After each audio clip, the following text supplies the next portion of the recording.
Alright guys, thanks for joining me. Melissa here. It's late. I had a really good night tonight and I just wanted to share that with people.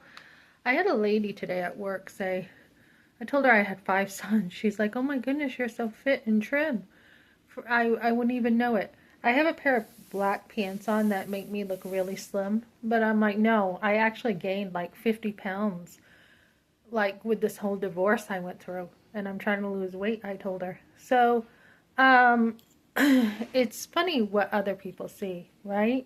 You know your own weaknesses, but sometimes people don't, they don't see what your own weaknesses are. So, with that in mind, I went to a group, uh, Celebrate Recovery. They give out these chips, when you start, and then when you go so far, they hand them out too. So, big difference, guys, from when I went to a Celebrate Recovery group in New Hampshire just to learn, just to be around people and be like, oh, this sounds like a fun group. I think I'll try this. Big difference. And then when you have accountability in your own life and you're like, I'm actually going to commit to something, total different story. So I have committed to something in my life and I went up in front of everybody. My commitment is before God. Nobody knows. But I went up in front of everyone and got a chip. So this is a reminder to me of what I have committed to before God in my life and what I'm working working toward. There is no addiction or anything, but I did join a small group of ladies. I have been craving fellowship with other women, and especially a mom of 5 sons. So it's important to have women around you. So small group of women committed to them. We're all working on our own things, whether it's, like me trying to lose weight, or this is not what that's about. This is not this. Some women feel like they have a hard time with control, wanting to control things, anxiety,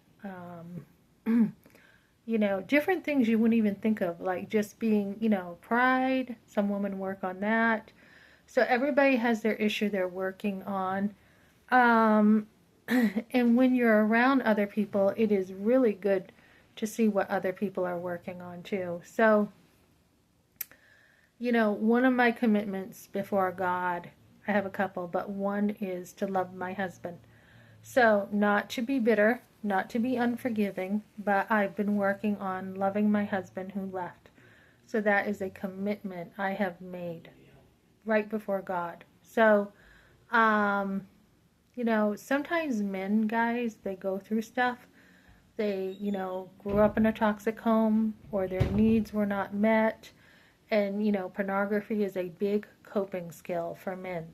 They just don't feel like their needs are not met. They have desires, they have needs that are not met since they've been a young kid, and they get addicted to it. So it's good to hear, stories of other men too who have overcome the addiction of pornography. A lot of men have overcome that.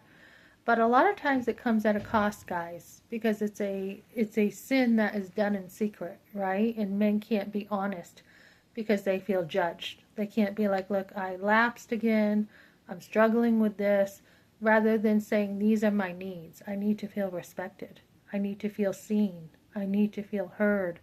So, we all have our stuff, guys, that we should work on and help us to grow closer to God. So that's kind of what I did tonight with a bunch of ladies. And, I am looking to have more group time with other women, to come alongside other women too and help them. And then just have fun with other women. Just be, go out together, do things together. Just a lady was sharing with me how they have this retreat where women just go and have, they get up, they do their devotions, they have time to, hang out at a fire pit and just, hang out together and hear each other's testimony and get to know each other. We need that as women in life, guys. We really need to encourage one another as women. So that's what I got for now, guys, and thanks for joining me.